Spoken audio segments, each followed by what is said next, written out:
St Illtud's Church in Llantwit Major and St Petroc's Church in Padstow.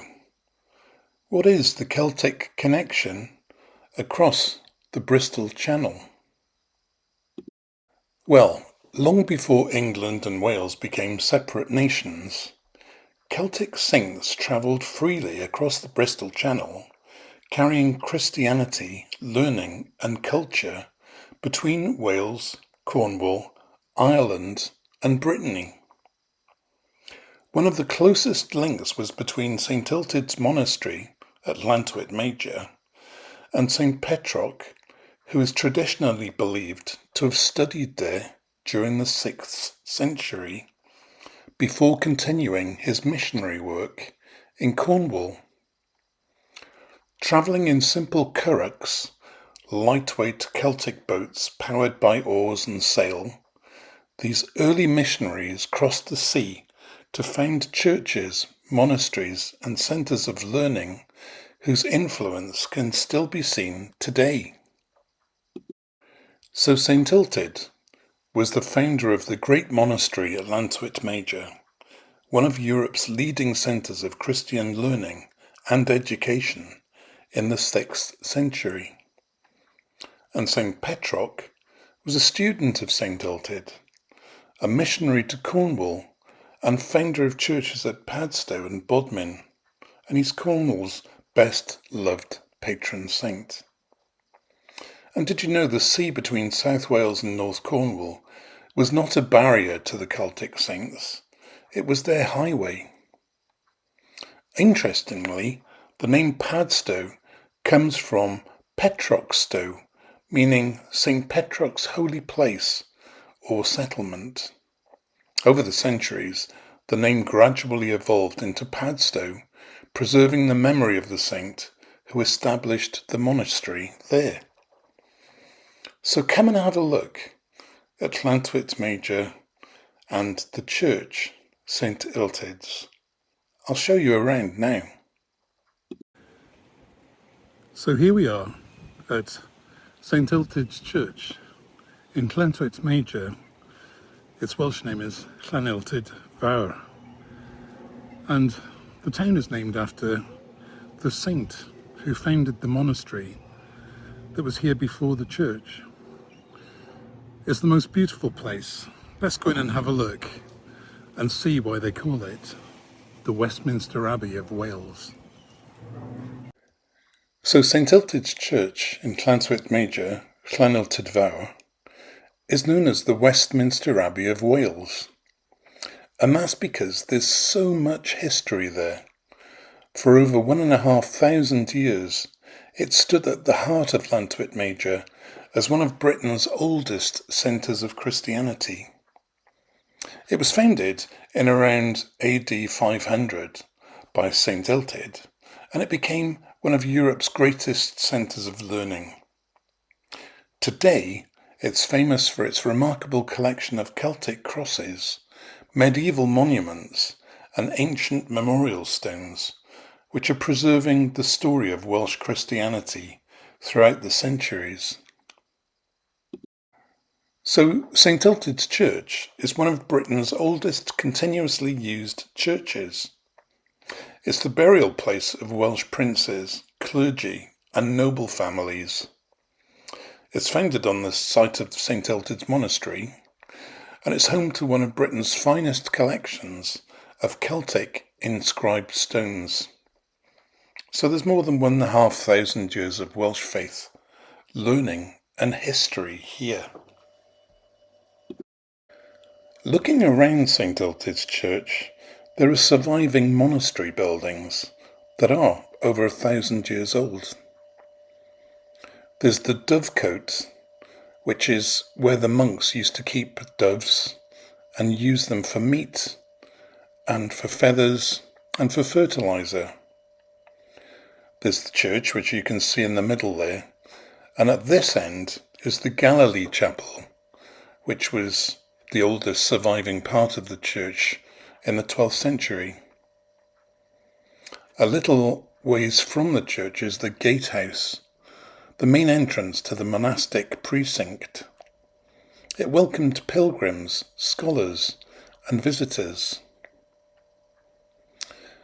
I've mentioned the Galilee Chapel, and that's where the stones are kept, and the crosses, and that's been refurbished quite recently. And then there's the old chantry house, where the priests used to live. Just outside the church doors is the Calvary Cross, another hidden treasure. Although it's not one of St Illtud's oldest famous Celtic crosses, it does date back to the 15th century. It was destroyed during the Reformation, but the base was still preserved. And the beautifully carved new cross head was added in 1919. And it was commissioned by Colonel Frank Gaskell as a memorial to his son who was killed in the First World War. One side depicts the crucifixion, whilst the other shows St Illtud, founder of the great Celtic monastery and school. So when you get inside, you come into this sort of forecourt area, and just behind me you can see a lovely shop, some King James artwork, and then there's the chapel where they keep the Celtic stones. Let's go and have a look. So here is the collection of Celtic crosses in St Illtud's Church. They're housed in the Galilee Chapel, which was refurbished in 2013. It's home to some of the most important Celtic crosses in the UK. Many date back as far as AD 800 to 1100. There's the Hult cross, which commemorates King Hult, or Howell. There's the Celtic cross slab, and several other crosses provide a precious legacy, and the Galilee Chapel preserves them for future generations. So a fascinating fact is that the Celtic crosses of St Illtud's bridge the gap between the Roman world and medieval Wales, providing an extraordinary record of over 1,000 years of Welsh Christian history.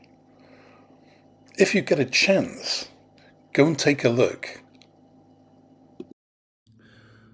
But the main body of the church is the most special place. It's so beautiful and quiet here.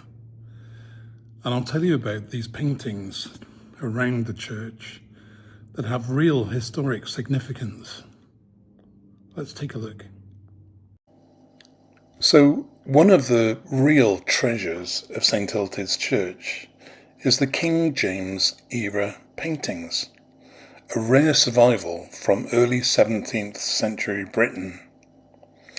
Now, these images have been embellished a little, but in the church itself you can still clearly see their outlines and some of the detail. So to begin with, there's the Stuart Royal Arms from 1604, painted to celebrate King James I, and underneath you can see the inscription, God Save King James.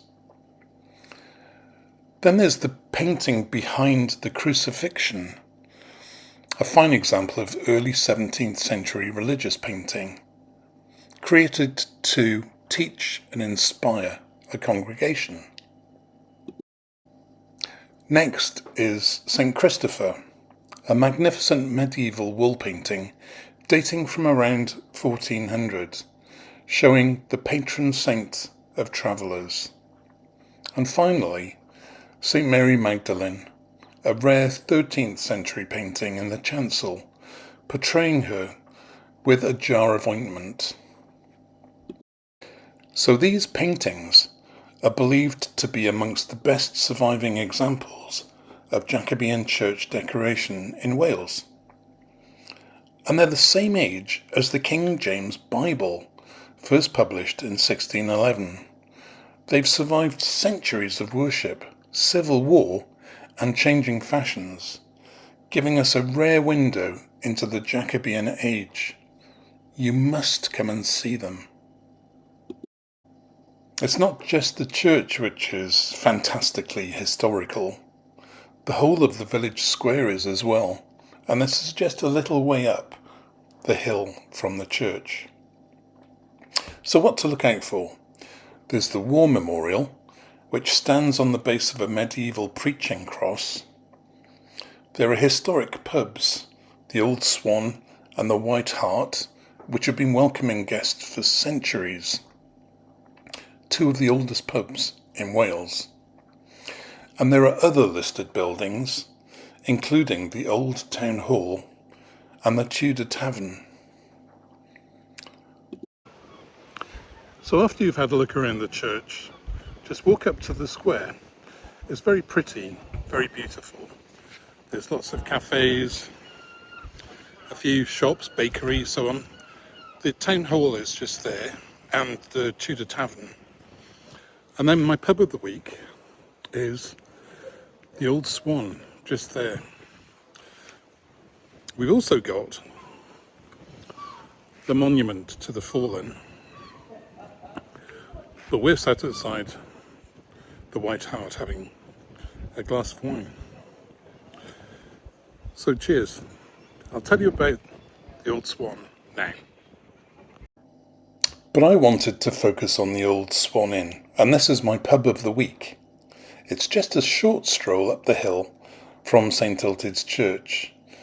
And as I said, it's one of Wales' oldest pubs, dating from the 15th or early 16th century.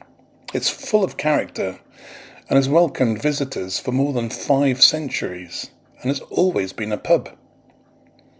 And here are a couple of fascinating facts for you. In the 1930s, American newspaper magnate Randolph Hearst, then owner of the nearby St Donat's Castle, regularly brought distinguished guests here for a pint or two. Among them were Hollywood legends Charlie Chaplin and Errol Flynn, which give this traditional Welsh inn an unexpected place in film history. And on the eve of Britain's entry into the Second World War, Prime Minister Neville Chamberlain stopped for lunch at the Old Swan while travelling through South Wales on an official visit. Some people believe that he stayed overnight there. Another fascinating fact for you. And if you sit in the beer garden, there's that lovely view of the square and the church beyond, and there's nothing better than on a Thursday evening or a Sunday morning, sitting there and listening to the church bells over a pint. So moving back to the church, I just wanted to tell you about the church bells. For centuries, the bells of St Illtud's have rung out across Llantwit Major and the Vale of Glamorgan, calling people to worship, celebration and remembrance. Their sound remains one of the town's most enduring traditions. The church tower contains a full set of 8 bells, with some dating back to the 17th and 18th centuries. Over the years, they've been carefully restored and continue to be rung using the traditional art of English change ringing, ringing the changes, creating intricate sequences rather than simple melodies. The bells still mark weddings, funerals, festivals, and national celebrations, just as they have done for generations.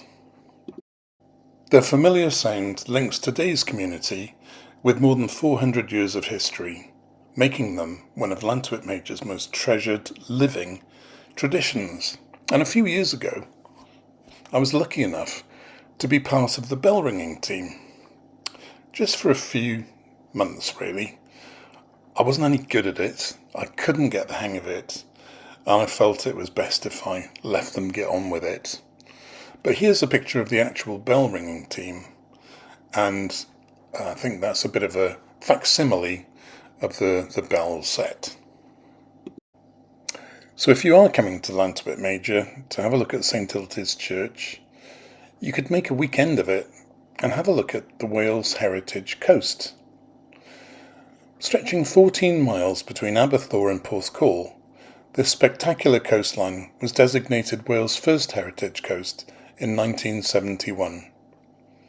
There are towering limestone cliffs, hidden coves, fossil-rich beaches, and sweeping views across the Bristol Channel, making it one of Britain's finest coastal landscapes. So on the pictures side there we've got Southern Down Beach and Dunraven Bay. There's a picture of St Donat's Castle which is well worth a look at, as well as the church in the grounds. And then there's Nash Point Lighthouse, which is now automated, and the foghorns sadly no longer sound. But up until a few years ago, it was nice to lie in bed on a foggy morning and listen to the foghorns. Something quite magical about that, especially when the church bells were going off at the same time. Important to note that the coast, the cliffs, are 300 million years old, and it's a really good centre for fossil discovery. Lots of ammonites, especially. And of course, not far away is Barry Island and Cardiff. And we'll come on to those on another occasion. So I'll leave it there, but do come and have a look at St Illtud's and have a look around Llantwit Major. It's really lovely. We lived there for 11 years and probably should never have left. We always love going back to have a look at the old place. The inside of the church is just fabulous. There's so much history there. Just take a few hours to walk around and soak it all up. Very beautiful, very inspirational. And afterwards, of course, check out the White Hart and of course the Old Swan. Both are lovely pubs and well worth a look at. And they both do lovely lunches as well. And as always, the staff in the pubs I recommend are just wonderful. So I hope you've enjoyed today's video. I'm going to leave you with some bell ringing from St Illtud's Bell Ringers. I'll see you next time. Bye for now. You can keep an eye on it. Look through. Treble's going. She's gone.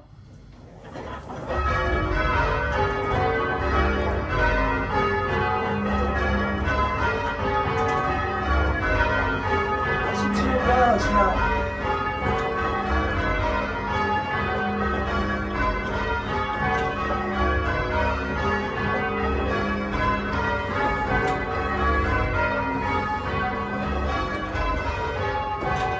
Go play house.